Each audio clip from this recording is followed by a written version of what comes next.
mother. It's a monument from Stalingrad, Volgograd.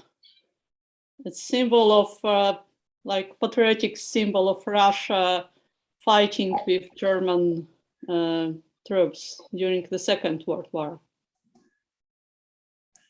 An interesting choice, everything given at this moment. Yes, my PowerPoint precedes the present events, so.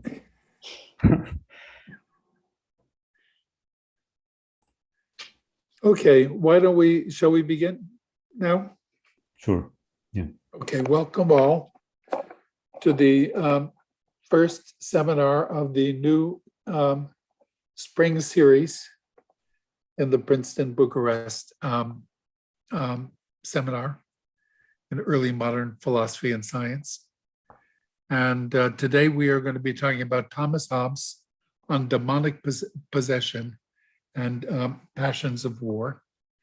And the first speaker is going to be Geronimo Ria, who's going to be talking about Thomas Hobbes on biblical demonic possession, an example of secularization. No, that was the other way around. I'm going to talk about passions of war. Oh, I'm sorry. No problem. You're absolutely right. Yeah, excuse me. No problem. Are states as passionate as individuals? A Hobbesian answer. Right. Okay, Geronimo. Please. So I'm going to start sharing my presentation. Apologies for the untimely image, perhaps, but I think it illustrates the issue I'm going to talk about. You will see now. So I'm going to start. Sorry for that. I'm going to start presenting my paper, my presentation. I guess everyone here is familiar with Hobbes' equation between the state of nature and war. In chapter 13 and elsewhere, in chapter 13 of Leviathan and elsewhere, he claims that during the time men live without common power to keep them all in awe, they are in that condition which is called war, and such a war as is of every man against every man. Now, an additional feature of the state of nature, of Hobbes' state of nature, is that the causes of conflict in the state of nature are passions. Indeed, Hobbes claims that this account of war is an inference made from the passions. And the three principal causes of quarrel are passions. First, competition, secondly, diffidence, and thirdly, glory. Now, the last thing I want to say about Hobbes' state of nature or clarify is that the state of nature is exemplified in interstate relations. So this is something that appears clearly in the Kiwe. The state of commonwealths towards each other is a natural state, i.e. a state of hostility. And in Leviathan, Hobbes argues that the condition of war, one against another, may not have existed among particular men, but persons of sovereign authority, because of their independency, are in continual jealousies and in the state and posture of gladiators, which is a posture of war. So from these three premises or features of the state of nature, a conjecture and a problem. The conjecture is that if the condition of sovereign states towards one another is comparable to that of individuals in the state of nature, then the three passionate causes of war should also apply to the sovereign states. And the problem is that in what sense is it justified to contend that states are competitive, distrustful, or glorious? So there are two possible answers to this problem I'm posing. The first one is that the attribution of passions to states is metaphorical and unhelpful. This is something that, for instance, George Cato argues. I quote him: Hobbes personifies a nation and transfers to collectivities the vocabulary that is unconfusing only when used about individuals. This transference is the most ingrained kind of political irrationality. But there's an additional possible answer, and it's to argue that the attribution of passions to states refers to sovereigns, not to the states themselves. But it is the individual rulers who are competitive, distrustful, and proud. So in this sense, state passions will be reducible to the passions of the individual rulers. Now, what I want to do is to show an alternative interpretation of this problem. And it's to argue that Hobbes' references to state passions are neither figurative nor reducible to the emotions of individual sovereigns. So against the first thesis, that is George Cato's contention that the attribution of passions to states is merely metaphorical, I will posit an argument and break it down into three premises. The first one is that for Hobbes, passions are motions. Indeed, he defines passions in chapter 6 of Leviathan as follows: the interior beginnings of voluntary motions, commonly called endeavor. Passions are endeavors or motions that affect certain bodies, i.e. animals. And animal bodies have two sorts of motions, vital and voluntary. Vital motion is the regular motion of the body controlled by the heart, and voluntary motions are bodily responses to the action of an external object. So passions are voluntary motions. And voluntary motions are connected to the vital motion of the body under a criterion of self-preservation. If the motion produced by the external thing helps the body's vital motion, then it will make the body move toward the thing which causes it, a reaction or voluntary motion called appetite or desire. And if the external object is perceived as hindering or troubling the vital motion, then the body will react moving fromward, a motion called aversion. So a fair question or fair reply would be to ask if motion is applicable to an artificial being such as the state. And my second premise is that the state is a body in motion. I take two passages to exemplify this contention. In the introduction to Leviathan, Hobbes argues that seeing life is but a motion of limbs, the beginning of which is in some principal part within, why may we not say that all automata have an artificial life? And in chapter 6 of Leviathan, Hobbes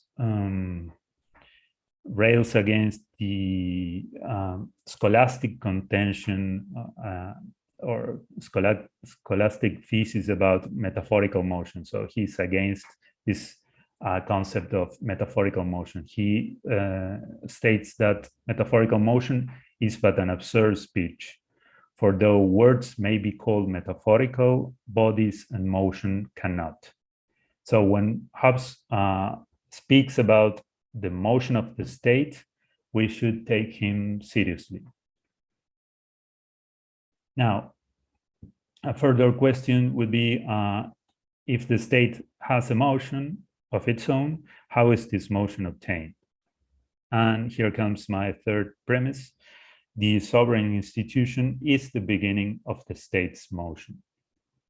In his tract, known as the Anti-White, in his critique to Thomas White's De Mundo, Hobbes addresses the issue of the identity of states. So on what grounds can we affirm that the state is the same entity over time? And he gives the following answer. With regard to what we call the state, when the continuous order and the movement of the government appears as one, then this makes the state the same in number. Something or a similar contention appears in the Keyword, chapter 10. Power is equal in every kind of commonwealth. What differs are the acts, i.e. the emotions and actions of the commonwealth, depending on whether they originate from the deliberations of many or of a few. And in the Corpore, a later work of Hobbes, he takes up this question of the state's identity, and he reformulates his answer. Here he states that if the beginning of motion remains the same, it will be the same individual thing, as that man will be always the same whose actions and thoughts proceed all from the same beginning of motion, so the city will be the same whose acts proceed continually from the same institution, whether the men be the same or no. So what I think it's worth noticing is that in order to describe the individuating function of the sovereign power, Hobbes falls back on the same syntagma he uses to define passions, the beginning of motion. And my take is the following: the sovereign institution is the endeavor that initiates and preserves the state's motion. So my conclusion against the metaphorical thesis is that motions originated by the sovereign institution are construable as passions, since they transmit the will, that is, the desires and aversions of the political body as a whole. In chapter 29 of Leviathan, Hobbes says that the people should receive their motion from the authority of the sovereign. And in the next chapter, the use of laws is not to bind the people from all voluntary actions, but to direct and keep them in such a motion as not to hurt themselves by their own impetuous desires. So in conclusion, the attribution of passions to states can be interpreted in a non-figurative way. Now, while my preceding argument calls into question the metaphorical attribution answer, it may at the same time appear to reinforce the reducibility thesis. After all, the sovereign rulers are the ones who generate and conduct the motions of the state. So what I'm going to do now is to show that state passions cannot be reduced to the passions of rulers.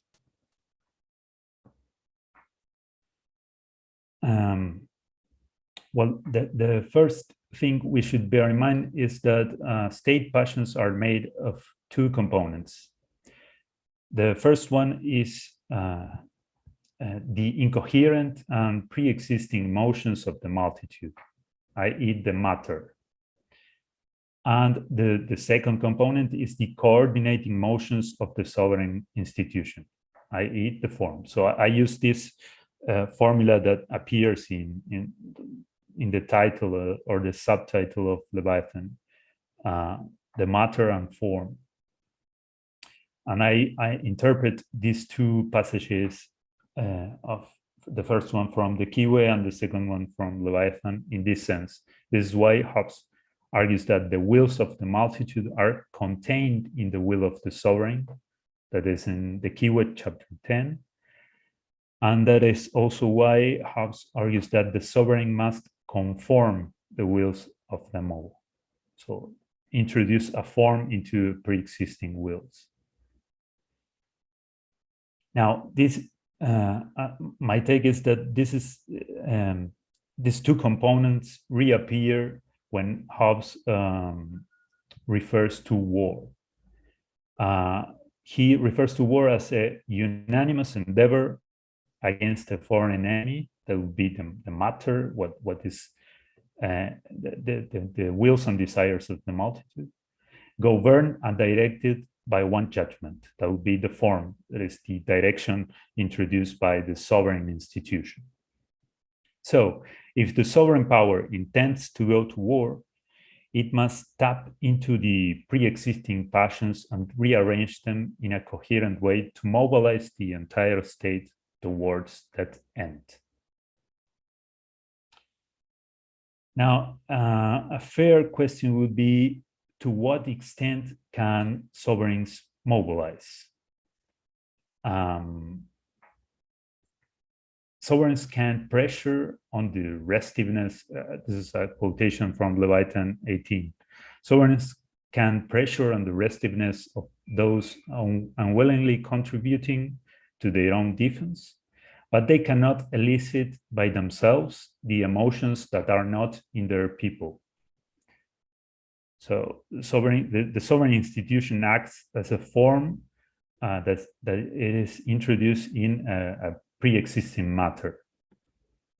This is why Hobbes recounted the situation of a defeated Charles I as follows.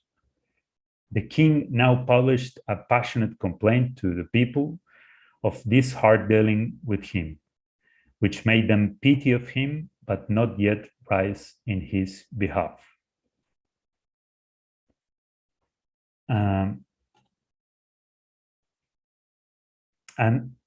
I also think that this is a possible interpretation of the exhortation that appears in the introduction to Leviathan, the exhortation to read thyself, directed to the sovereign or the ruler, as an exhortation to read the passions of the multitude or the people. Hobbes, I quote Hobbes in his introduction to Leviathan. He that is to govern a whole nation must read in himself not this or that particular man, but mankind. And also this, Hobbes argues that this task is harder than to learn any language or science, because of the similitude of thoughts and passions. Whosoever looketh into himself shall thereby read and know what are the thoughts and passions of all other men upon the like occasions. So my take is that to steer a multitude, sovereigns need to read in themselves and learn how the multitude feels.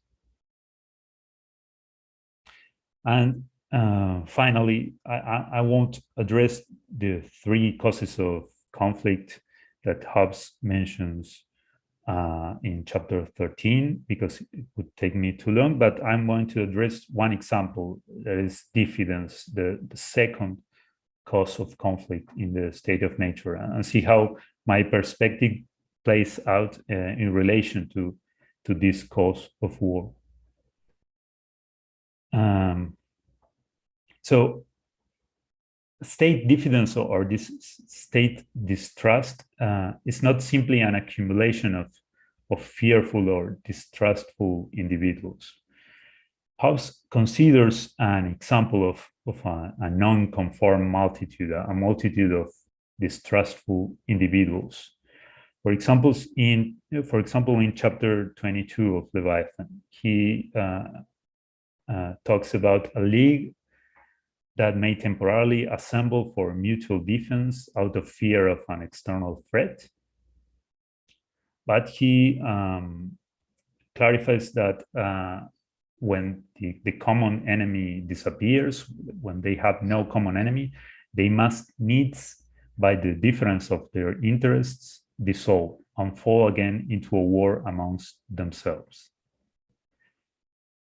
So state diffidence is something else.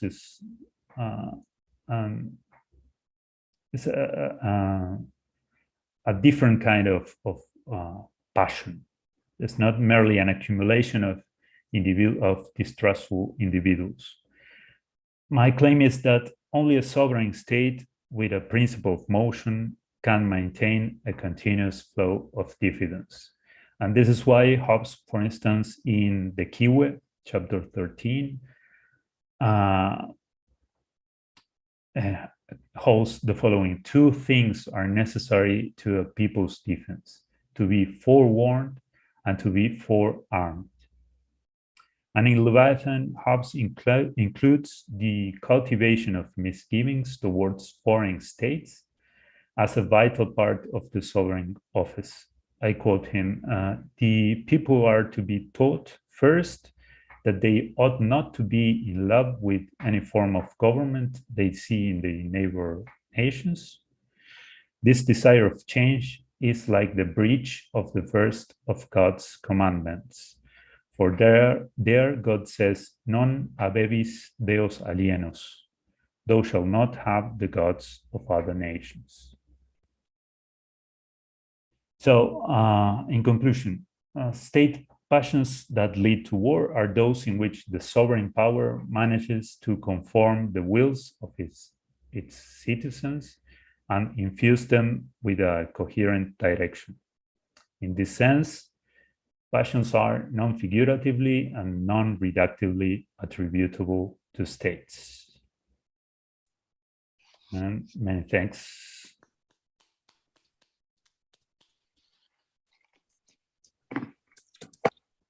Thank you very much. If you have questions, please use the hand raise sign, and you'll be put in a line. And the first question, I think, there's a message from Kayo Kubala with a couple of questions. Why don't you begin with that? Okay, sure. So the first question, fictitious bodies. Sorry, do you want me to clarify the first question? Sure, yeah. Yeah, I was just thinking, because in the Elements of Law, Hobbes, I don't think he's very consistent about what he exactly calls the state. It varies sort of throughout his treatises. But in the Elements of Law, he does say that bodies politic are fictitious bodies, where the faculty of the will is fictitious as well. And I was just thinking, how this would apply to the reducibility thesis, because on the one hand, it would suggest that this motion that he's talking about in relation to states isn't necessarily, motion in the same as of a man moving, but in a way of a fictitious body moving. But is that the same as metaphorical movement, which he would just say is nonsense? I was wondering what your thought is on this. And the second question I had is just simply, as I mentioned in the chat, if the will of the sovereign is the will of an artificial body itself, such as an assembly, how does that fit with either the metaphorical or the reducibility thesis? Because obviously, as Sean Fleming sort of showed, the artificial person by fiction does sort of apply to an assembly that represents a state, and there the will of the sovereign is the will of an artificial body itself that sort of represents a fictitious body. So how does that also fit into the picture you're trying to portray? So, very good questions. Concerning the first one, so you argue that there would be a second, an additional category of motion that would be a fictitious motion that concerns this sort of fictitious will of the sovereign or of the political body that should not be interpreted as metaphorical motion. Is that right? Yes. So what I would say about that is, yes, I think there would be a notion of motion that avoiding obviously Hobbes's notion of, insubstantial talk and all that stuff. But I think there is a way of conceiving motion in the same way that he conceives the state as an artificial man, as in a man created through artifice, through essentially, people acting together and doing something. That you can imagine motion in a way that isn't strictly corporeal, but in a way that also doesn't fall into the metaphorical category. So yes, I would argue that it would still be emotion. I mean, it would still be construable as a will, attributable to the state, and as in my argument, a passion. It's a will and a desire or aversion. So I think I would agree, but that wouldn't undermine my argument. I know if that makes sense. I mean, it would be emotion after all. Okay, yeah, but then applying this to the second point, how would this work in a representative assembly, for example, where clearly the sovereign will is artificial in itself, and it's simply the product of, majority voting and something like that? Okay, in that sense, it would be simply the will of the majority and the triumphant passions of the majority that prevail would coincide with the will of the state. It would be an accumulation. That's a good question. I'm thinking.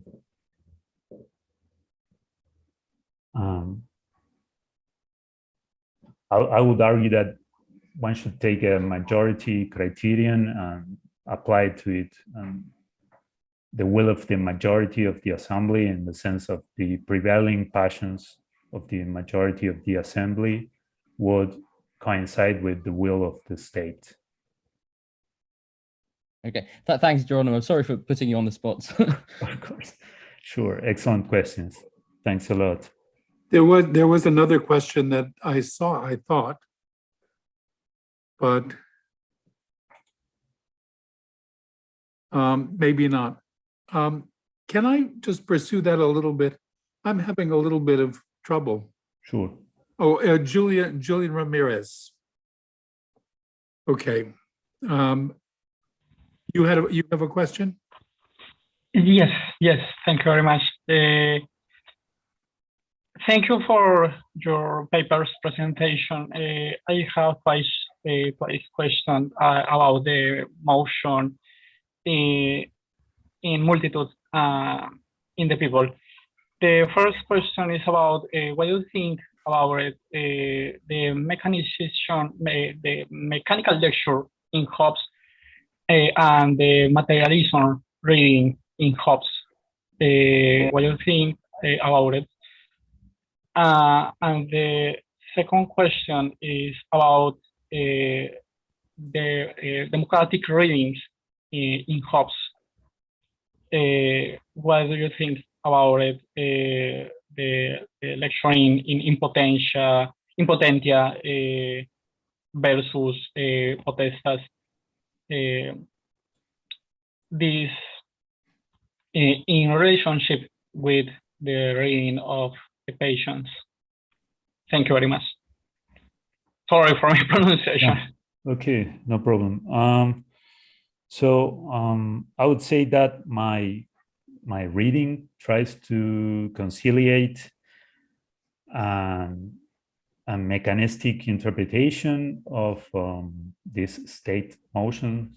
So to take the notion of a state motion seriously and try to conciliate it with this Hobbes' notion of an artificial person or an artificial body, the political body as an artificial body. So I think that's Hobbes' telos, that's Hobbes' intention to conciliate both words or both theories, so to speak.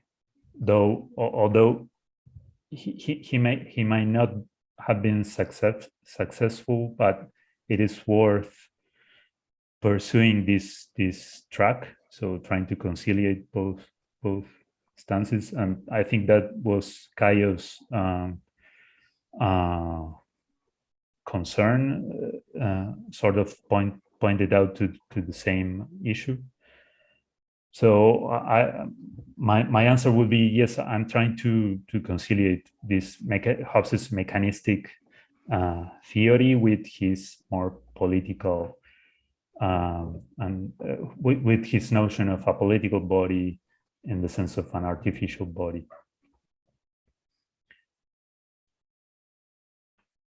So that's my answer. Thank you very much. Claudia? Thank you. Thanks for the talk. So I was wondering about that slide you had with the form and matter of the passions in the state, and how you had the form and with the wills of the individuals, and those are supposed to be contained in the will of the sovereign.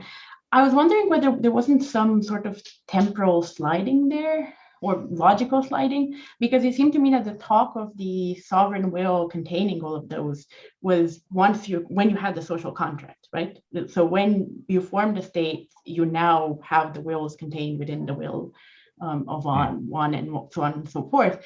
And after that point, it's actually that will that dictates what you're doing, and you can't really slide back to taking opinion polls or really doing much of anything.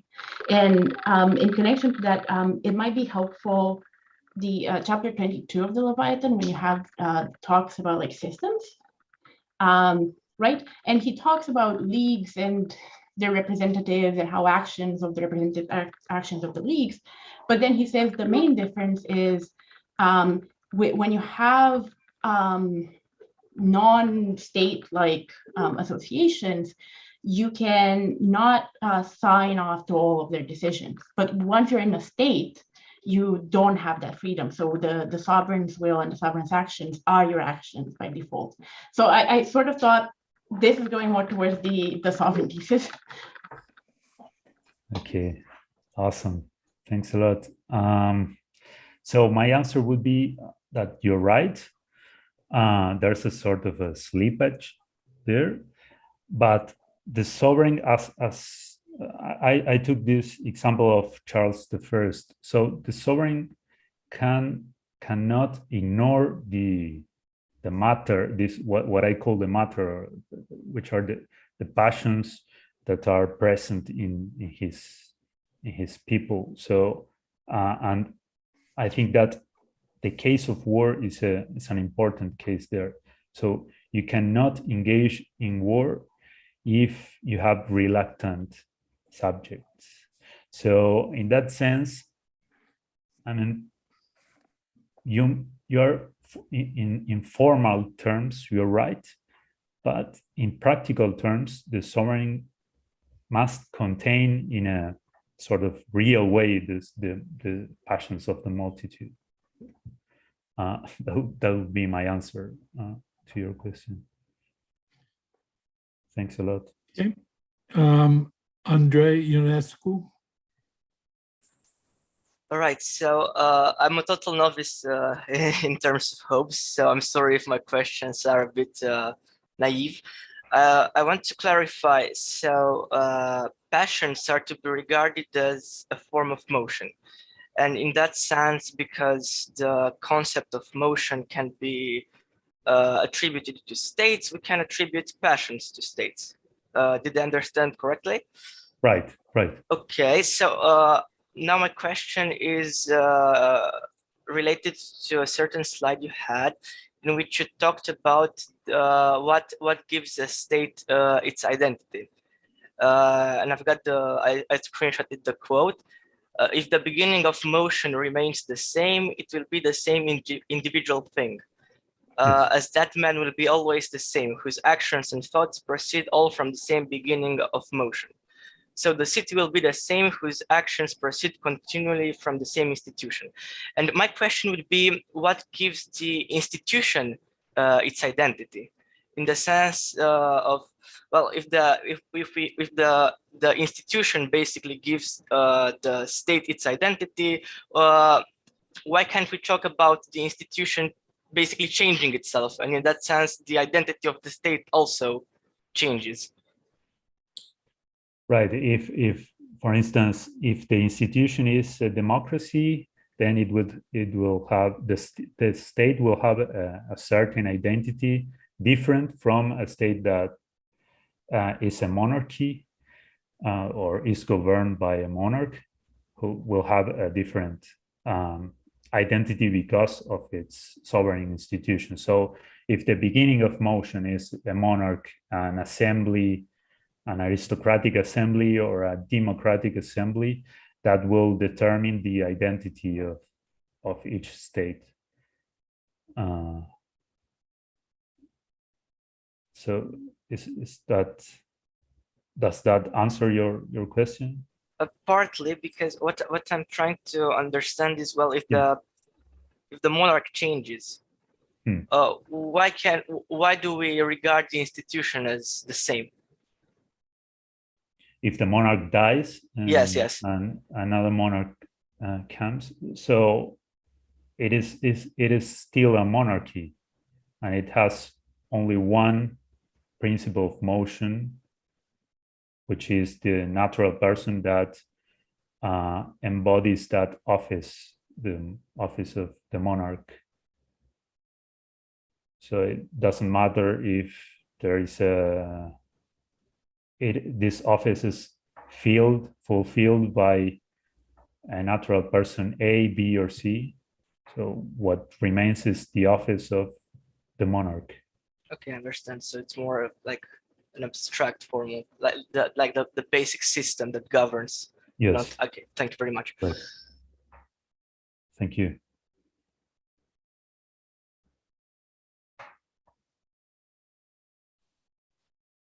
Thank you. I suppose I have a question related to our current situation in some sense. You were speaking about, as I understand, that usually sovereign will is should take into account the passions of the people.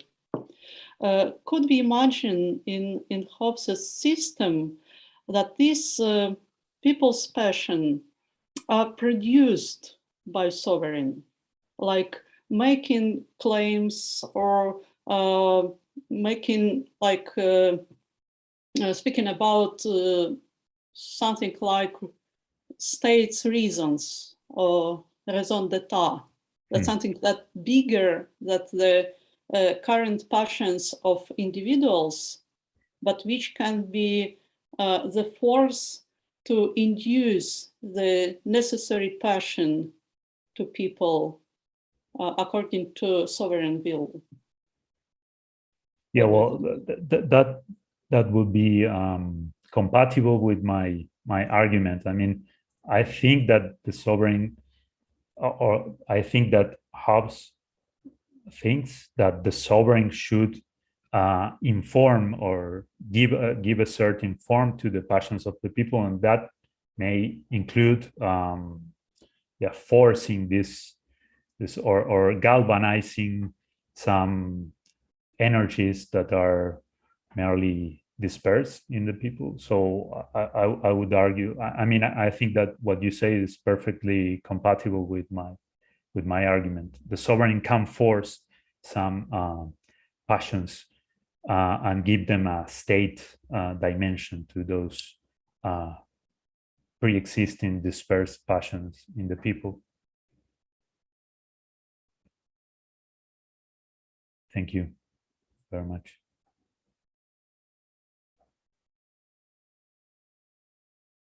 Dan, you're muted. Okay, Dennis, you sent a question out on the chat. Would you like to ask it? Sure, in a somewhat different form, perhaps. So I would want to ask what passions you think states are capable of. So chapter 6 of Leviathan, Hobbes gives a list of the passions. Some of them are pleasures of sense, he says. And so we have a choice now. Either states are capable of all the passions that humans are capable of, or they're not. So if pleasures of sense, for instance, are included among the passions they are capable of, we should have some examples of what that might be. But if they are not, then we need to know which of those human passions that states are capable of, and why those passions and not others. And once we get that, then we have the issue of relating those passions that states are capable of to the subject's passions, which you address in some extent, but this is a prior question. But I believe about the state's passions.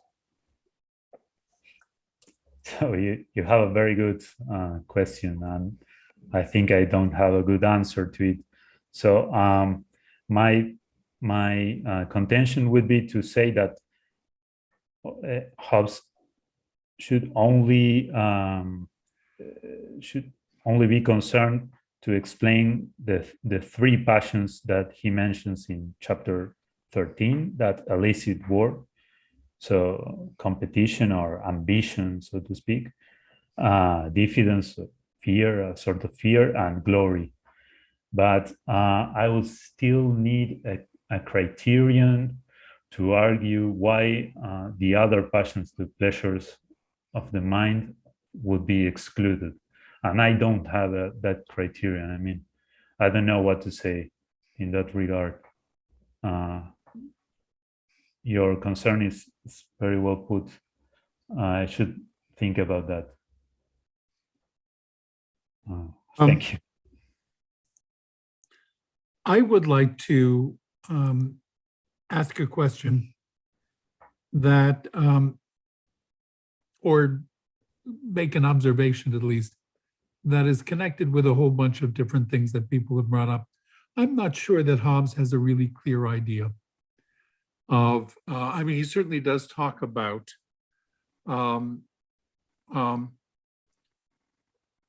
different civil states as being in the state of nature with respect to one another, which is to say, in a state of a perpetual state of war, of all against all. You know, again, relevant to current circumstances. In fact, does not seem to be at all sympathetic to the idea that there might be, that the states themselves might get together, designate a super sovereign, and thereby resolve this state of war, of all against all. This is what it is in any case that he's talking about in chapter 13. But he doesn't really clarify this question of what it is that, or how it is that states can have the passions that lead to a state of war against, of all against all, competition, distrust, and glory that you mentioned. Here is an argument for why it is that it has to be the passions of the sovereign and not anything to do with the passions of the, well, not the passions of the citizenry. You can imagine any group of people that don't constitute a civil society having a kind of collective passion. Now imagine, you know, a football game where you have the two sides, you know, the fans for team A and the fans for team B. They certainly feel the competition. They are certainly desirous of glory. I don't know about the distrust, but at very least you have those two. And they, you know, what does that mean? I think what that means is not a question of, you know, that there is, you know, a super, you know, an artificial entity that in some Hobbesian sense has those passions in the way in which human beings, individual human beings, have those passions. Nor does it mean that a majority of the people, have certain beliefs or certain commitments over the other. Nobody has to take a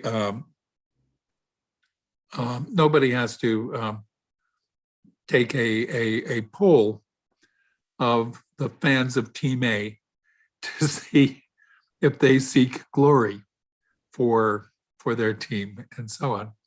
But on the other hand, it's pretty clear that it's somehow or another the fact that these individual human beings have, say, the passion by which they seek glory individually in the Hobbesian sense. You put them all together, they all seek glory for the same reasons, for the same team, by virtue of which you can say this group of people does have does seek glory for their team. On the other hand, there is no sovereign there. Question is, what is it that's different when you add a sovereign? Doesn't make a lot of sense when you're dealing with, say, fans of a football team. But if you're thinking now about a group of people who constitute a civil society, the difference between just being a collective that may share a bunch of emotions by virtue of the fact that the individuals share those emotions, and the civil state having those emotions is the fact that they are personified now by a sovereign. Let's imagine not a democracy, not an aristocracy, but a monarchy where there's a single human being who is the sovereign. It's going to be that sovereign's desire for glory, feeling of competition with the other civil states, and distrust of the other civil states that's going to be relevant there, right? Because there's something obviously different about the emotions of a crowd and the emotions of a civil state. And that's got to be the fact that the civil state has a sovereign. So it looks to me as if the passions of the civil state are going to be just the passions of the sovereign who is personifying the civil state. What do you think of that argument? Oh, I would say that it is true, but that no war can be waged if there's no there's no at least dispersed passions shared by the people. So Hobbes talks about Nero, for example, Roman emperor who is very fatuous, glorious, but his people does not share his glorious feelings. So in that sense, his glory will be vain and will not last. So I would argue that it is true that the most relevant passion is the passion of the natural person who fulfills the office of the sovereign, of their natural persons. Yeah. But that the passions of the people are relevant because we are talking of war. So you cannot wage a war if your people is reluctant. They won't pay taxes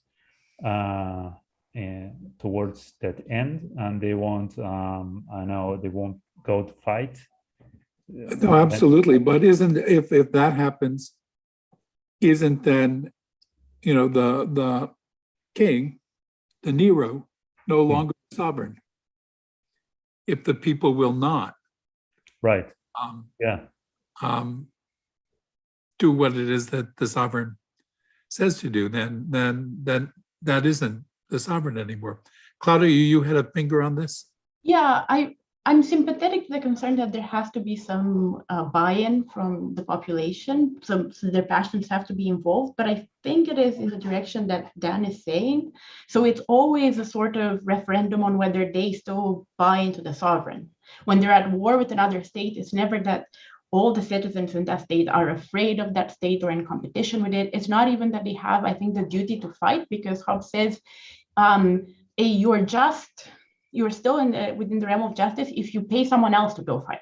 If the sovereign wants someone to fight, you don't have to do it yourself, right? So you clearly don't have the passion that's out to attack them, but you're still part of the project. And I think maybe their passions are going towards that. They're weighing up whether they want to continue with the state or not, and that's where their passions play a role.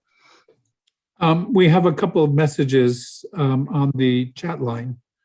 It looks that Dennis has a comment that is directly connected with this, and Kayo Kubala has another comment that may take us in a slightly different direction. Dennis, why don't you go first, and then Kayo? Is that okay? Sure. It's just it's continuing what you're saying. In the case of the states, the sovereign, the sovereign is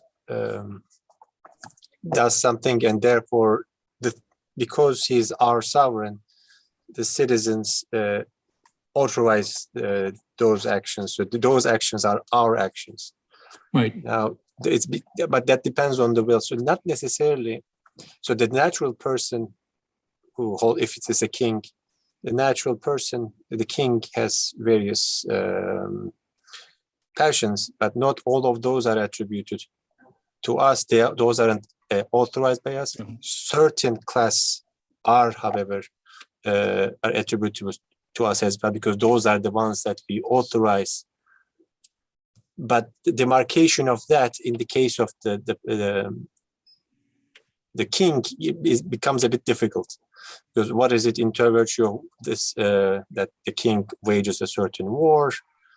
We might feel that we don't want to be involved in that war. However, because we have authorized them, then it is our will now that we go to such a war, even though my personal feeling is that we don't. You authorize it as long as. But I have authorized it by having him as my king. Therefore, I can have this imputed will of desire to fight and another desire not to fight. But because I fear the king more, I will end up fighting. That's still what makes it possible for all this to work, because I fear the king. So that overcomes, and now because my will is the last in this chain of deliberation, it becomes therefore that I when I incline to fight as a result of this, that becomes my will. However, the feeling, the previous desire of not wanting to fight still remains in me. It's just been overcome. It's true, but it's also, I mean, the other thing that can happen, of course, is you might decide to break the covenant with the sovereign, at which point, and if enough people do that, well, if you do that by yourself, then you can just get punished. But if enough people do that, then the civil state just simply dissolves. And this is, I think, it's what chapter 29, chapter 30, where of the Leviathan, where it is that he talks about that sort of thing. Kayo, did you want to add something? Yeah, I guess I can push the point a bit further. Although I do feel like I might just be getting lost myself in my own thoughts. But I just think that the emphasis of this brilliant discussion on the, let's call it the monarchical dimension of this. I was sort of thinking, from the other side, let's with the monarchy, we have a problem with the dichotomy between, the will of a king and the will of the people. And this is a natural person who's an authorized representative of the collective body. But what if, as I've sort of said earlier, we have an artificial body itself that is the sovereign, like, for example, a direct democracy, which I mean, Hobbes also said, that a democracy is worse than a monarchy because it's essentially ruled by passions and it's just orators trying to promote their own sort of positions and social prominence. And in that case, I mean, the passions, there doesn't seem to be that distinction between the passions of the sovereign and the passions of the citizenry. They're essentially one. If we have a system of direct democracy, the passions that guide the citizens are essentially the passions of the state. And, in my mind, I'm asking myself, does that translate into a different concept? Or is it simply in that situation that the passions that guide the state and its relation to other states is simply, the majority passions of the multitude holding sway in the end when making decisions? Well, I think I would agree with your last contention. That would not really be a state, but simply that's why Hobbes not abhors, but is kind of reluctant towards democracy. I mean, I think that the actual example of an ambitious state, a diffident state, and a glorious state is in Thucydides. I mean, Hobbes takes these three causes of war from Thucydides, and the Greek poleis, the Greek cities, or the cities that Thucydides considered, the Athenian city, tend to make these decisions due to prevailing passions in some moment and then overturn these decisions. So they would function as if they, in my analysis, they were only matter without a form, these passions. So the state would be like a multitude without a form or a sovereign that conforms it, and would be continually changing due to the pressure of orators, and so I think that I think that your comment is absolutely right. I don't know if I have something interesting to say about that. Would you, sorry, just to add, Yeah. Would you say then that, because I was thinking, yes, I was also thinking of Thucydides, but I was also thinking how, skeptical Hobbes is towards the whole glorifying of democracy, because in the end he says, well, it doesn't really matter because it was either Themistocles or Pericles. This was never a democracy. This was just one guy holding sway over the entire populace. And unhelpfully, I think this sort of loops back into a full circle where even in these more sort of democratic bodies that give rise to the passions of the people, that still gets reduced to the will of one person in the end, the master orator who sways the crowd and in the end gets the people to do anything. I think reading Thucydides, it was just ridiculous how riled the Athenians would get about something, and then Pericles would come up and essentially just turn everything on its head. It seems to me like, maybe I think that distinction you draw between the will of the monarch, or in this case the single orator, and the body of the people, I think is helpful. I think I have to rethink it. But yeah, thank you. Thank you. Sure. I would just add a brief comment there. I think it is not clear at all what a Hobbesian democracy would actually look like, because he certainly never says very much about how exactly it is that it would be organized. But in any case, I think we've come to the end of this part of the program. Thank you very, very much. Thank you. And now we turn our attention to biblical demonic possession and Ismael Del Olmo. Okay, thank you very much. I'm going Do you have a slides? Yeah, yes, of course. Wait. Yeah, here. It is there? Yes. But you might Okay. turn it on so that they're very good. Perfect. Perfect. Okay, first of all, thank you for organizing this and for giving the opportunity to discuss about the things and the research. In this case, demonic possession on Thomas Hobbes.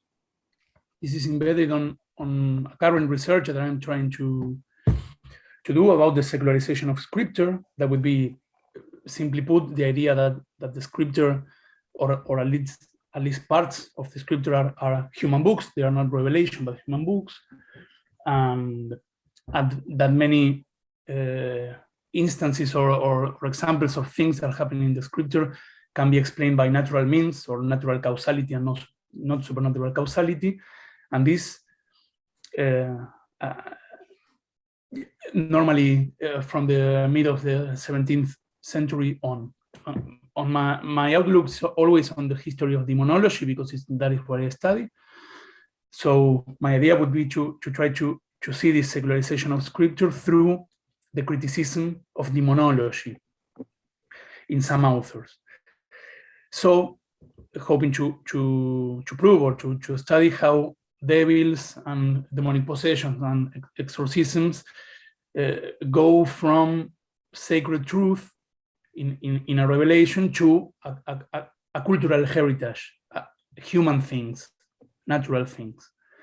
And I think Hobbes is particularly important here because, at least for what I have been reading in the last couple of years, he's the first one doing this in a systematic way. Then, of course, it's Spinoza, and then, of course, it's other people. But I think he's the first doing this in a systematic way. So the talk would be divided in 4 short parts. First, why Hobbes would study evil spirits in a political treatise. Second, which is his opinion about demonic possession, and why he thinks it's an impossibility. Then his biblical exegesis, his explanation of the many instances of demonic possession in the Bible. And the last point, and this would be for me the most interesting and in which I am now currently studying, this idea that demonic possession is alien to Christianity proper, alien to revelation proper. Okay, so the part 1, why did Hobbes talk about evil spirits in a political treatise? This has to do with fear as a political problem, because according to Hobbes, one of the worst enemies of the state, of the sovereign, are people saying that they have the prerogative to say how the spiritual world works and to manage the spiritual world in punishment in hell, in the idea of immortality of the soul, in the idea of immortality, on heaven, etc., etc. So for him, that is a problem because this causes instability in the state. Why? As you can see on the screen, because what people believe about spirits in Hobbes' times was controlled by religious powers, religious institutions, and as you already know, spirits are a source of fear in Hobbes' ideas. Fear as a political emotion, so religious power could easily use this fear against the state. And he says this openly. You can see the quotes there. If he gives away the government of doctrines, men will be frightened into rebellion with the fear of spirits. And then in the Latin version, much more clear, the fear of spirits is greater than the fear of men. And Hobbes will not say this, because for him, the only one who can manage or elicit fear is the sovereign, which is a man. So this is why Hobbes is interested in criticizing the idea of spirits, of devils, of demonic possession, etc. The second part, which are his ideas about demonic possession. This is tied with Hobbes' criticism of the idea of incorporeal substances, because this is the scholastic term for angels, but also devils, the idea that they are incorporeal substances. spirits without bodies. And for Hobbes, this is an oxymoron because every substance is a body. He says that all that exists in the universe is a body, and if it's not a body, it doesn't exist. So spirits are substances, they must be bodies. Perhaps, he says, subtle and invisible, as the air, for example, or as the vital spirits inside the organism, but they are bodies. The implication of this, as you can see, is that a body cannot penetrate another body. A substance cannot penetrate another substance.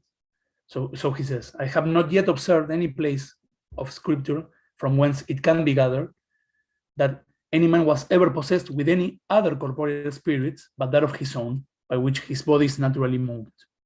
And he repeats the same idea in the following page. I find that there are spirits corporeal, though subtle and invisible, but not that any man's body was possessed or inhabited by them.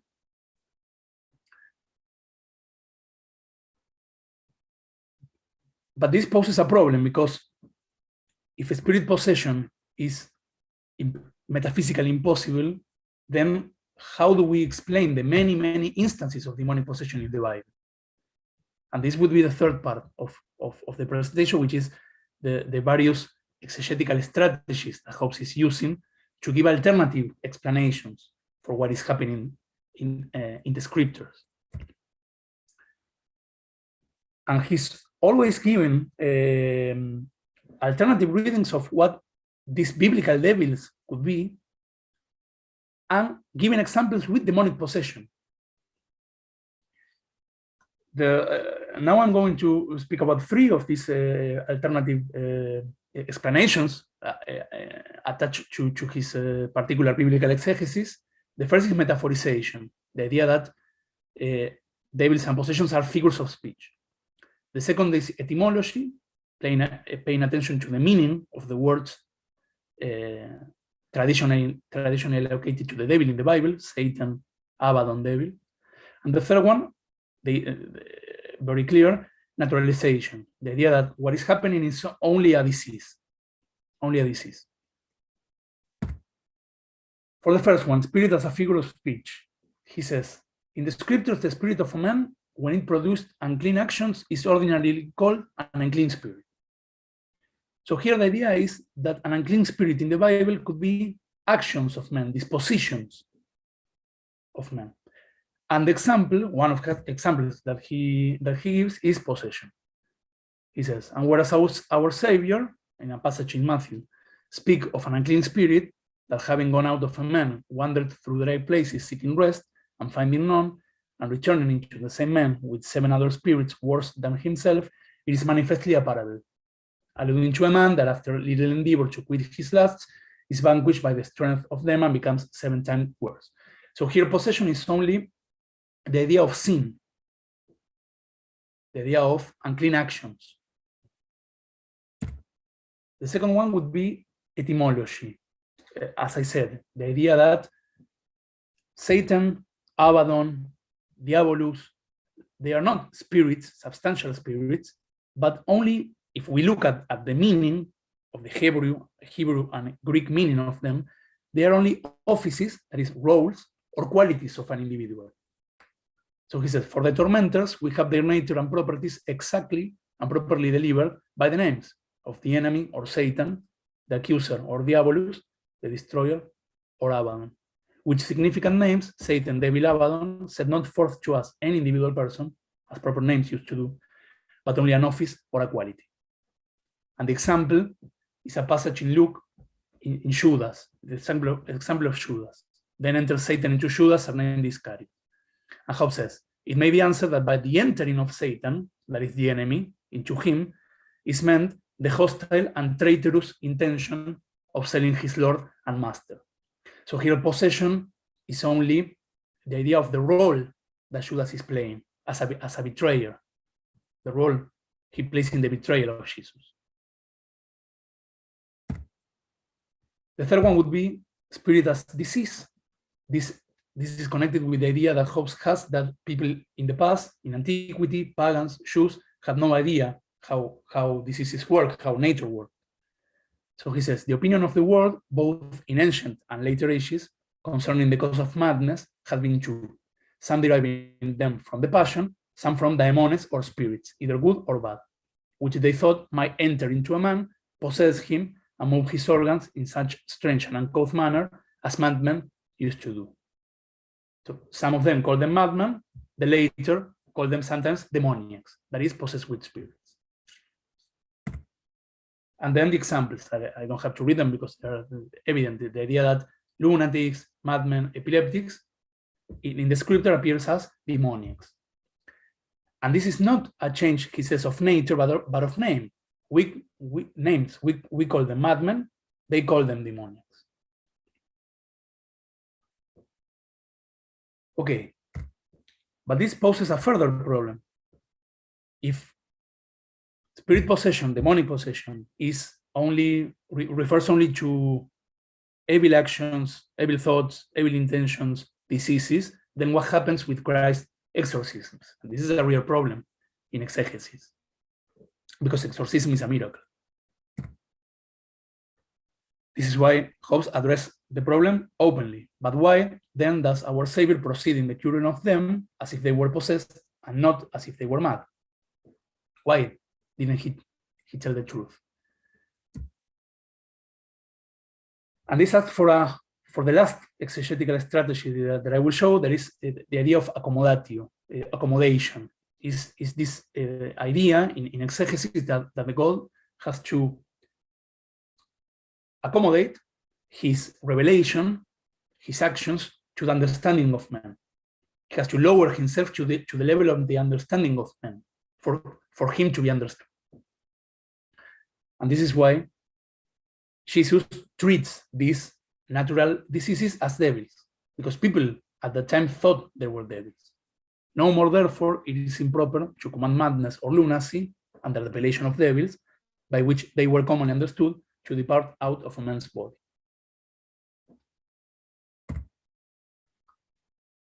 Okay, the last part, I think I'm going too fast, sorry, speaking quickly.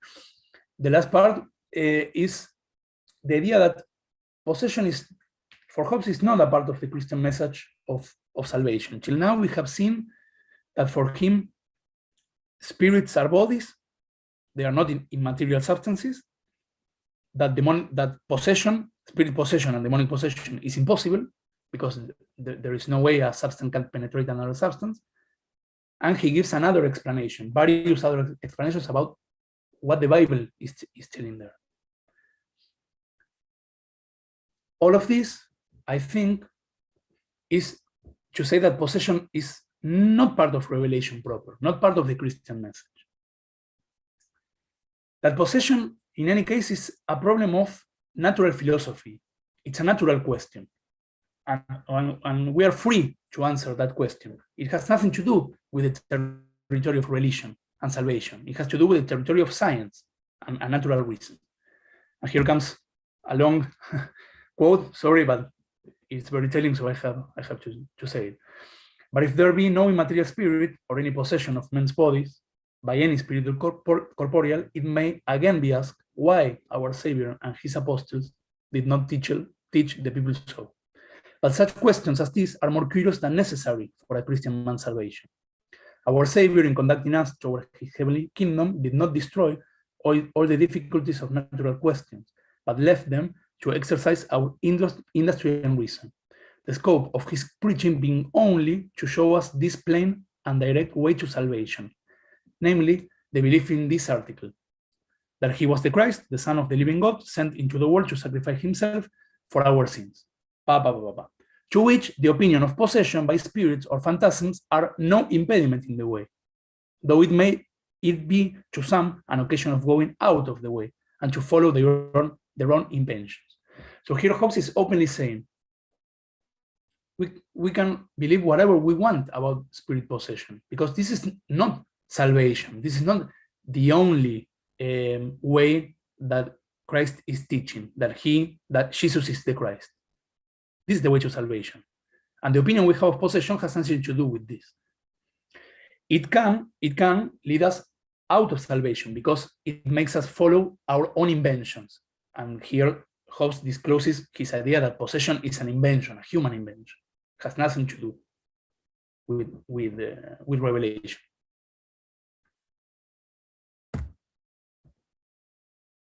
This, and this would be the last point before the conclusion, leads me to think that Hobbes is very attentive to the cultural landscape in which the Bible was written. Hobbes is pointing at these ideas. Pagans and Jews believed that diseases were evil spirits. Christ only went along with it.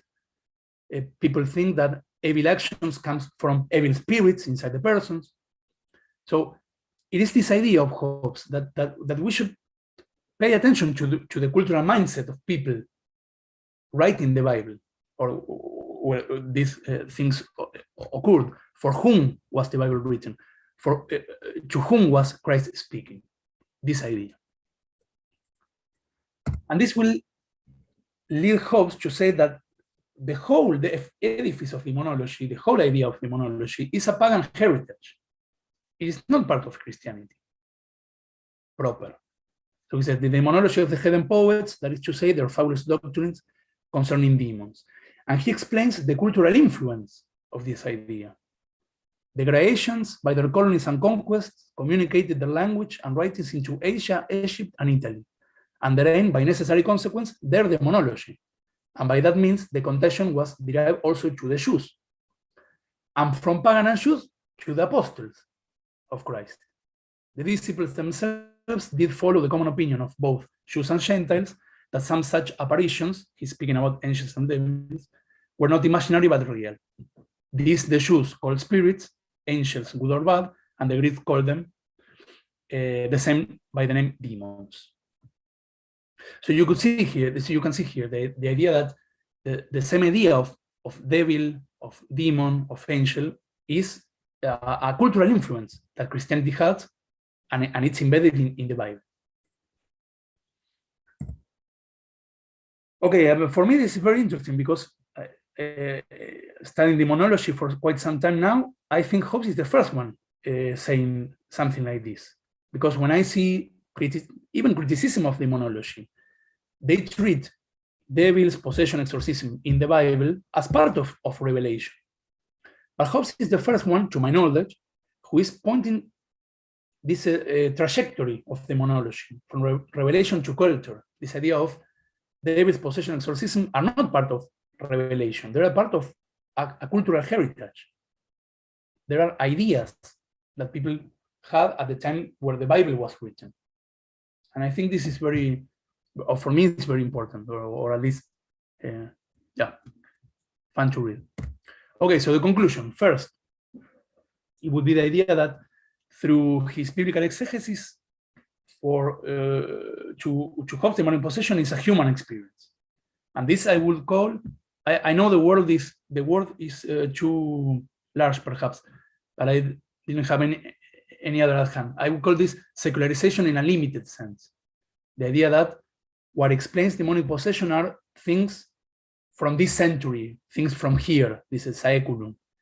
Possession are evil actions, evil people, diseases. But I think there is another secularization going on in a much broader sense, which is this idea that demonic possession has nothing to do with Christian revelation. The possession, in any case, is a part of a natural philosophical debate, and everyone can say whatever he wants because it has nothing to do with the sacred, the only article of faith, Jesus is the Christ. And that possession and demonology are pagan and Jewish ideas, first pagan and from pagan Jewish ideas.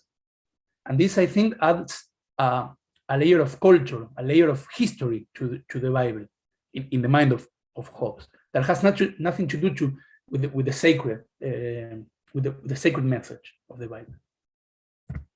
Okay, that is all. Thank you very much for the attention. And if you have questions, I will try to answer them.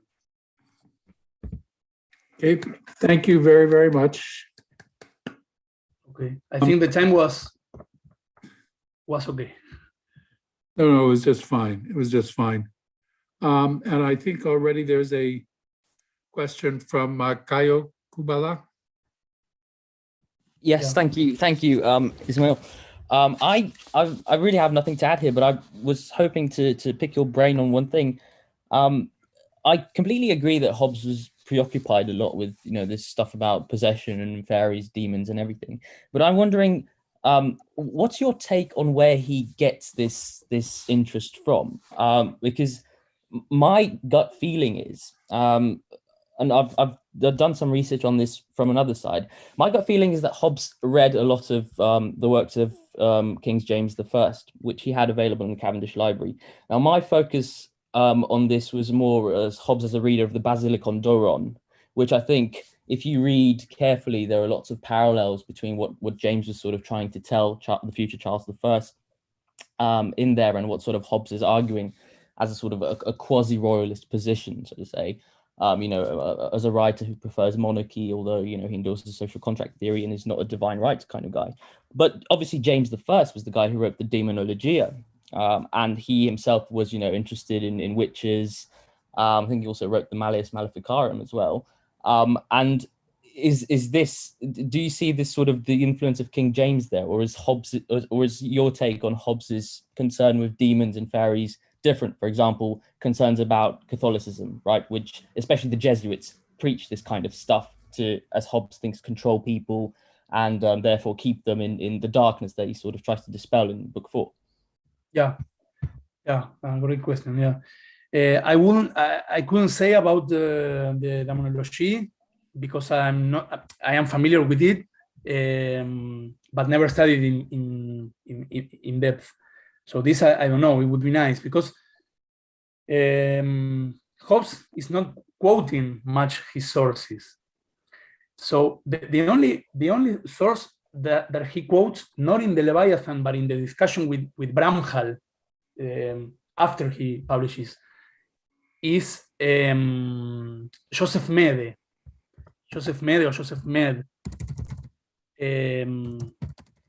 which published posthumously in 1641 as a small thoughts on a biblical passage on possession, in which Jesus is accused of being possessed, because there is a passage. They say he has a devil and is mad. I don't remember the passage properly, but this is what it said. It's the accusation to Jesus. He has a devil and it's mad. And Joseph Mede builds on this to say, okay, demonic possession is only madness. It's the way that these people understood madness. And this is the only source regarding demonology that I have read that he quotes in the discussion with Bramhall, saying, I'm not the first saying this. An honorary divine, not an atheist or a heretic like me, is saying the same, that these people are mad. So this would be my first idea. I couldn't prove that he read Reginald Scott. I don't know if you know Reginald Scott, The Discovery of Witchcraft, which is published, let's see if I can, if I remember correctly, in 1584. And this is a very important book because it's the first demonology published in England, and it's an anti-demonology. It's the idea that all of these beliefs about witches, devils, possession, this is not true. And I am sure that Hobbes has read it because it was an important book and had other editions in the 17th century, but I could never prove it.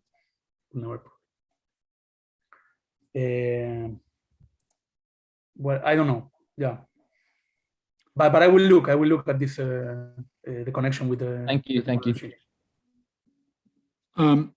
Brian Pitts. Thank you very much for the interesting talk. So I read at some point, probably in Lecky, the historian from 150 years ago, that the belief in witchcraft went away, I think more due to a laughter campaign or shifting ideas of what was plausible. than evidence and argument, because there wasn't any new evidence or argument in the 17th century compared to Reginald Scott.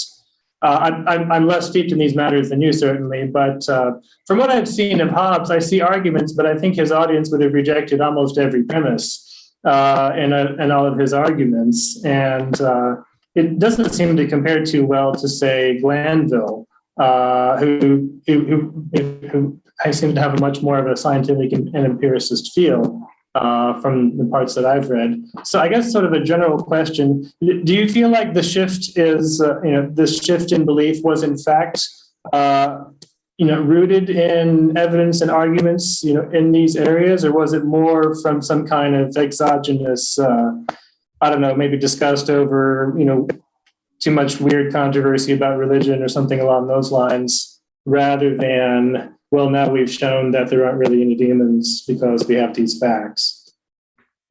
Yeah, it's a great question. Yeah, perhaps my answer would be it's blinded for the love of the subject that I'm now researching, that is the changes in biblical exegesis regarding demonology.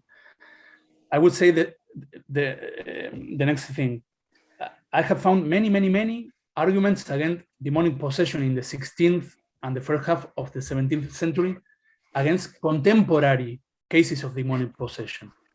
And this is also admitted by the Catholic Church. The Catholic Church published in 1614 an official manual of exorcism. And the first thing it says is, don't easily believe everyone saying that they are possessed, because they could be lying, this could be a disease, etc., etc. But even people discussing these contemporary cases had a barrier, and the barrier was the Bible. And this, you can see it on the sources. Many of these debates, they are very quick in taking the biblical card, saying, but if you're saying that this doesn't exist, what happens with the Bible? Because Jesus was an exorcist, and an exorcism is a miracle. And I think that Hobbes there is fundamental to have a criticism of biblical possession, not only of demonic possession, but of biblical possession, given different alternatives to understand what was happening there, and not believing that there was the devil there. So I think Hobbes is important in that sense, in intellectual history. As for his impact, I would say that there are not conclusive, but some evidence that Spinoza read the Leviathan while composing the Tractatus Theologico-Politicus, and there are a lot of these Hobbesian ideas that Spinoza is using. And the other one, but this is not so important in actual impact, because he died in prison, and the tract that he wrote was published in the 20th century, so it was unknown, is Koerbagh, a friend from Spinoza. And Koerbagh quotes Leviathan in many of these criticisms of possession. So this argument had an impact in many other authors that were discussing these things. So I would say, to answer your question more directly, I would say that the biblical, the need for a biblical criticism was important in the 17th century, not so much in the 18th.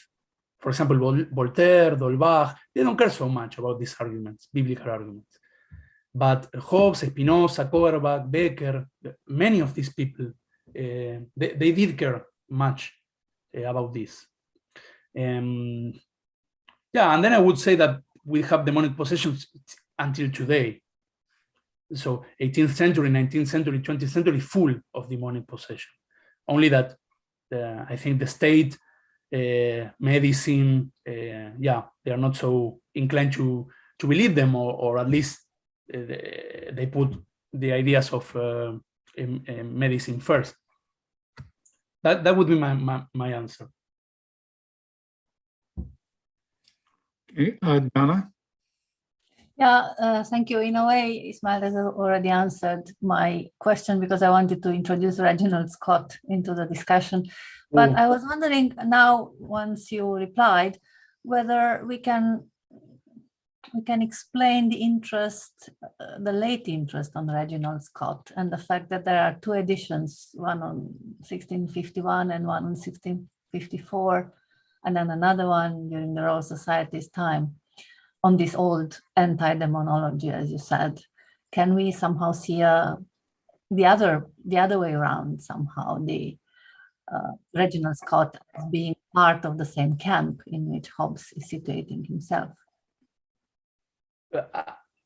I think that they are, if I understood correctly, I think that Hobbes is building to this, but I don't know if you have, this is my question for you, if you have seen conclusive proof that Hobbes has read this. To me, it's obvious that he has, but I cannot say it because. Well, one thing would be, I don't have a proof of that, I don't know anything about it, but apart from the fact that Hobbes might or might not have read it, I wonder whether the interest in Reginald Scott that is behind the fact that there are 3 editions after 1601 is not in a way interesting for the interest of the public in the question and for for this kind of arguments, because Reginald Scott's main argument is that there are no spirits. Not that there are no devils or not there are no angels, they are, but they cannot influence bodies in any way. Yeah, this is the argument. Yeah, this is the argument. That they cannot have a material impact, and this before Cartesianism. This is very interesting. Everything is due to imagination, and hence we have to learn more about imagination and so on. Yeah. And this becomes a position that is again interesting in the 1650s and 1660s, and I wonder whether that has anything to do with Hobbes. Last Leviathan. I think it could. I don't know. I haven't researched that, but I think that's a very good idea to start, because it can be. Leviathan had many criticisms, also in the idea of that he poses of, because it's not only devils. He's saying hell doesn't exist. The immortality of the soul is after the one gets elected by Christ. Before that, it's the soul is mortal. So there are a lot of these strange ideas. But I think that perhaps his take on demonology could have had some influence. We should not forget also that the state, the state and the Church of England was very much opposed to demonic possession and exorcism because of the Puritan exorcisms. The wave of Puritan exorcisms at the end of the 16th century and beginning of the 17th. So yeah, I don't have a definitive answer, but this is interesting. Yes, thank you. I would like to comment a little bit on this. I think Hobbes had a very important influence on the discussion later, but it was to a large part from defenders of demonic possession and ghosts and witches and things like that. I'm thinking of Henry Moore, Ralph Cudworth, Glanville, Sadducismus Triumphatus, are all anti-Hobbesian. Yeah. Are all anti-Hobbesian tracts. But the one thing I think that's also worth emphasizing in connection with Hobbes and the anti-demonic stuff is that there's a very clear political motivation for doing that.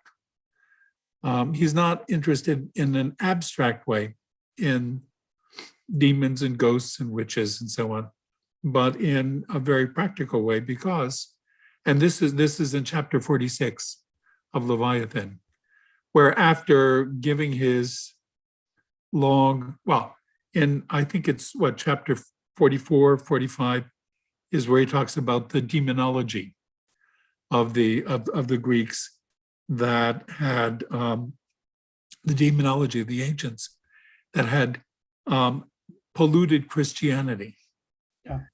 And that has to be eliminated from it. But his point for being so much against immaterial substance, against demons, against witches, is that precisely it gives power to the priests. because, your sovereign is not going to be able to get rid of demons, but you go to and you get, and you get the holy water, and he's the one who has the power to do that. So it undermines the power of the sovereign. By giving and I think the arguments he gives, there is the biblical argument, chapter 34, the analysis of spirit. There is also the philosophical argument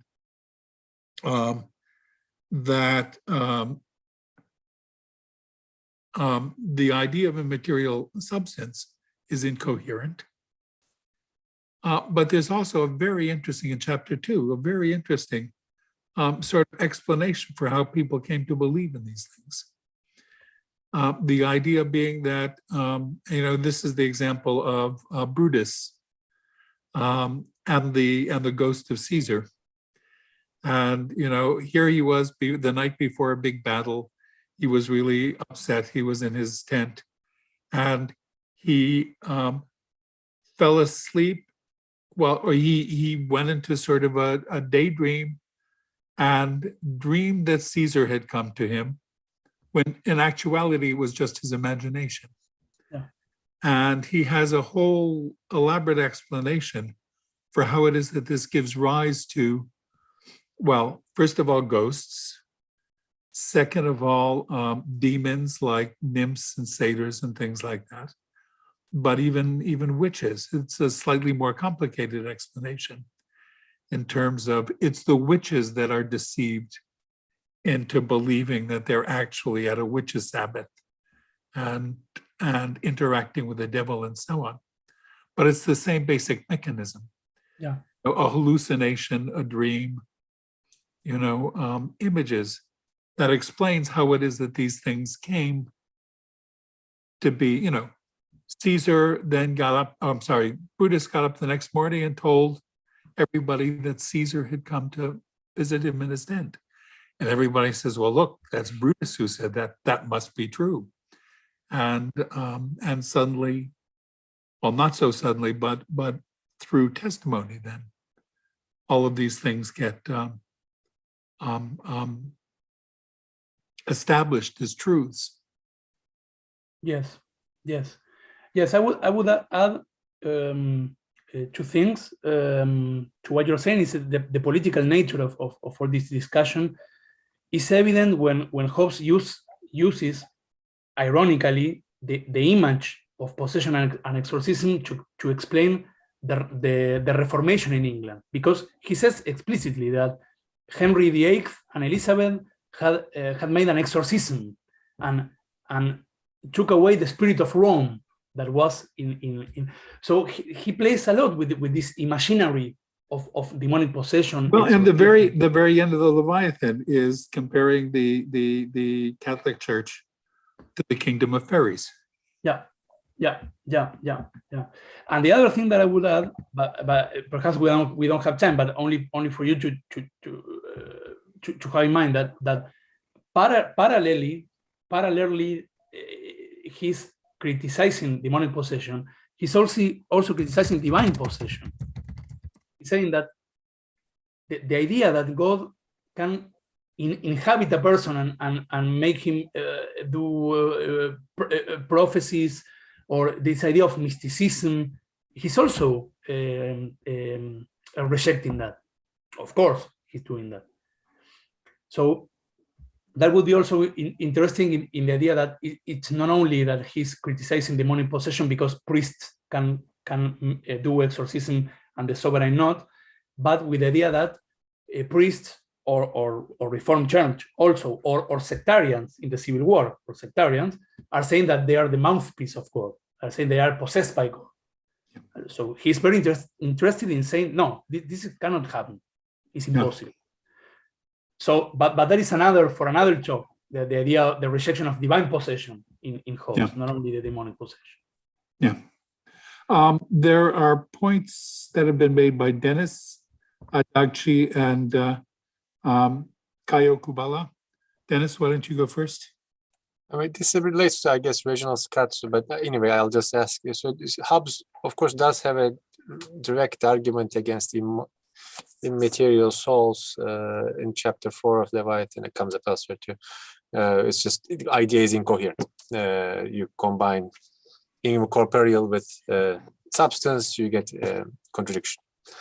And that's a direct argument. The demonic possession, whatever it fits, insofar as it assumes that literally understood, it's incoherent as well. So does this appear in Reginald Scott, or is this new with Hobbes? My impression was it was kind of new. Yeah, this is new with Hobbes, because the argument of Reginald Scott is as follows. He says, it's true that spirits are, that devils are pure spirits, and because they are pure spirits, they cannot take a hold on matter. They cannot affect materiality. They can affect the mind of people. The mind of people. So the argument is different. The argument of Reginald Scott is not a natural philosophical argument, it's a theological argument. He's saying spirits are, devils are exercising temptation, not so much what Reginald Scott, external horrors, a possession, witchcraft, the covenant with the witch, apparitions. It's not like that.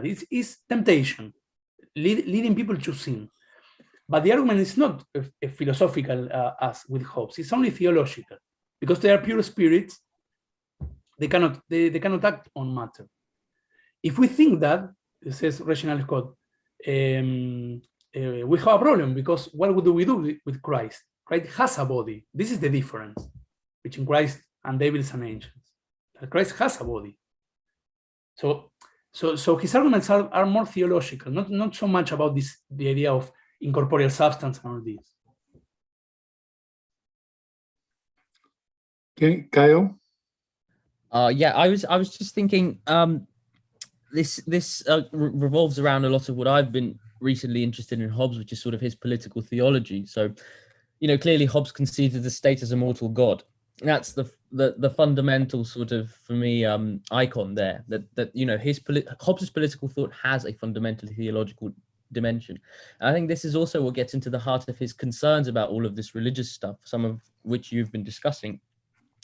But I think even in cases like the quote I put there from Behemoth, where Hobbes is concerned with explicitly theological matters, they're always wrapped around with political stuff. So, for example, his concern about what's being taught in Oxford and Cambridge, this Aristotelian scholastic stuff, is because this is giving people the wrong political ideas, and that these theological notions always translate into political problems. And Hobbes sees this stuff clearly. He's got the Puritans and Independents on one side, he's got the sort of underlying Catholics there, he's got the Anglicans, and essentially all of this problem in England at the time, when he flees in 1640, it all boils down to this huge religious turmoil and essentially this yes. religious understanding. So you've got one side saying, oh, Charles I is a secret Catholic who married a Spanish princess, so essentially England is being ruled by the Pope because he's essentially whispering into Charles's ear. There's all this sort of religious stuff. Then you've got the radical Puritans who just want to abolish the monarchy completely and create God's Commonwealth there.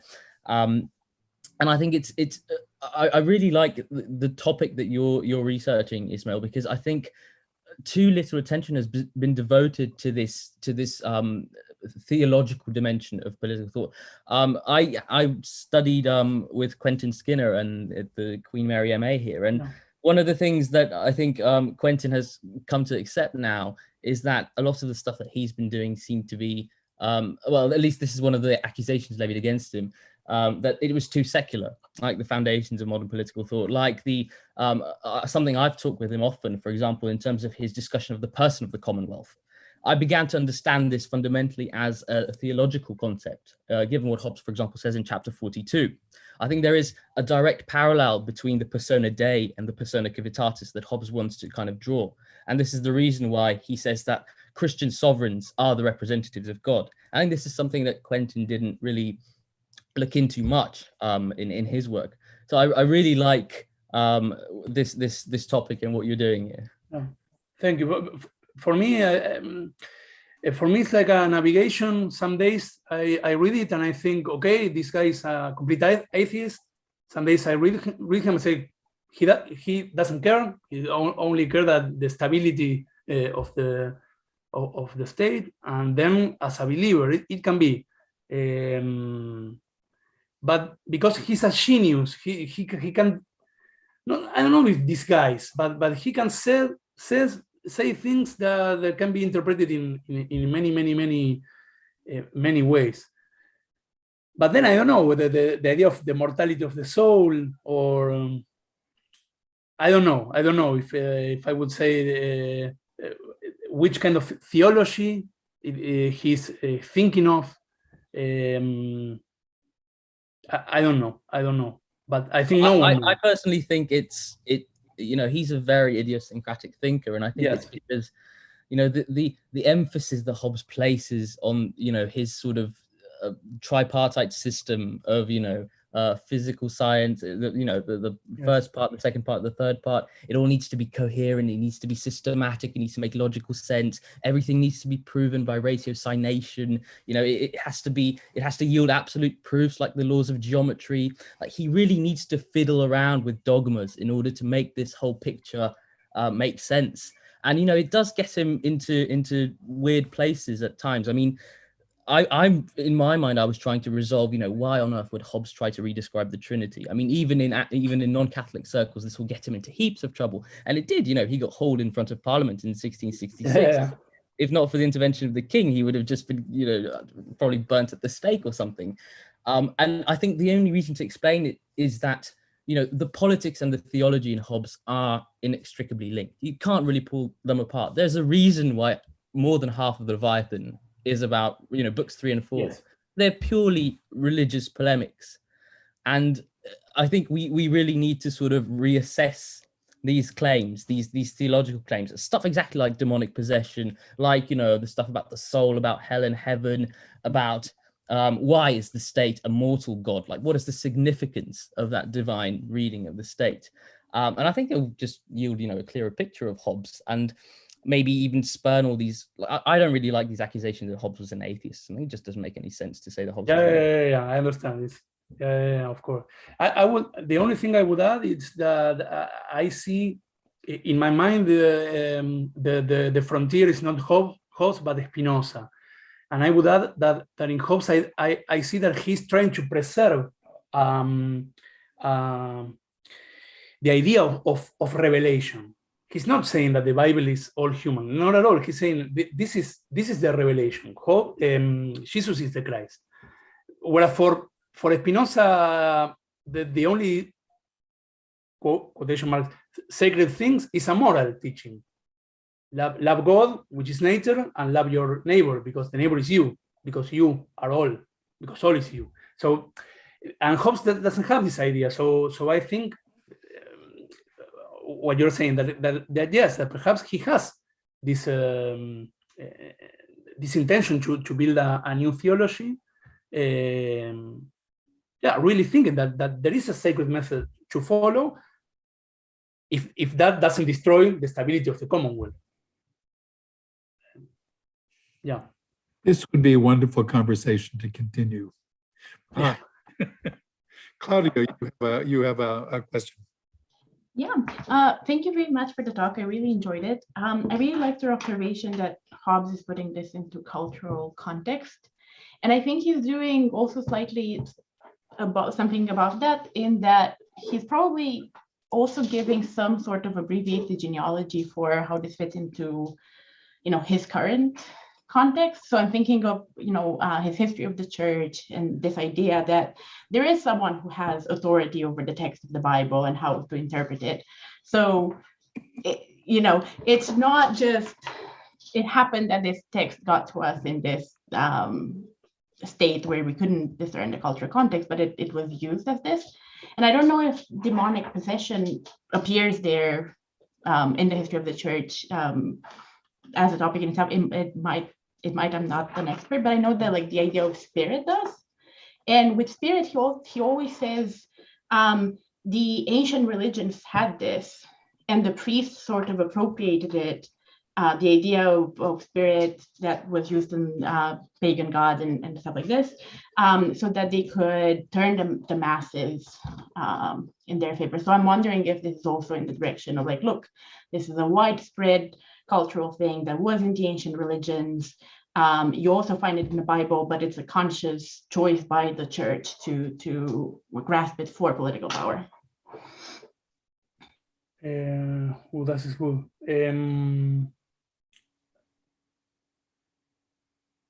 I think that he accuses. I know he accuses the Catholic Church of appropriating this pagan demonology. This serves him well also as an argument, saying Catholic Christianity is paganism. It has nothing to do with the message of Moses and of Christ. He says this openly. The pagan demonology is contrary to the religion of Moses and Christ, and the implication is those who follow demonology, they are not Christians. This is the idea. I remember an accusation he makes, but I don't remember now when. It's not in the Leviathan, of course, but I don't remember when.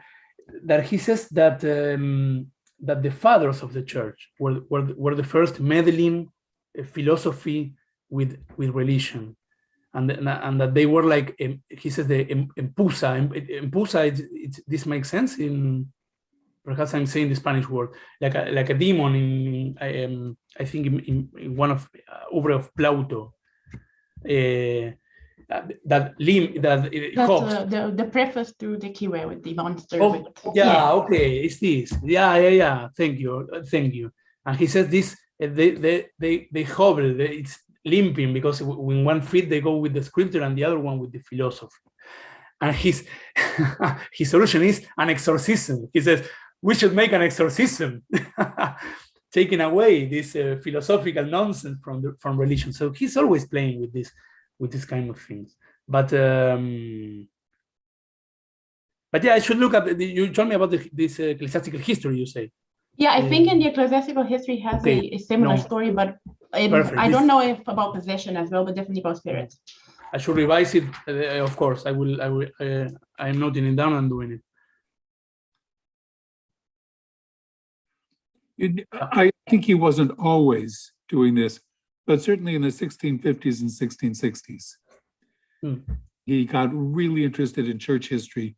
You know, the Historia Ecclesiastica. Yeah. Weird, long Latin poem, the history of the church, and which is all about the way in which the church got corrupted by the imposition of Greek mythology, demonology, and Greek philosophy, Aristotle in particular. Yeah, great.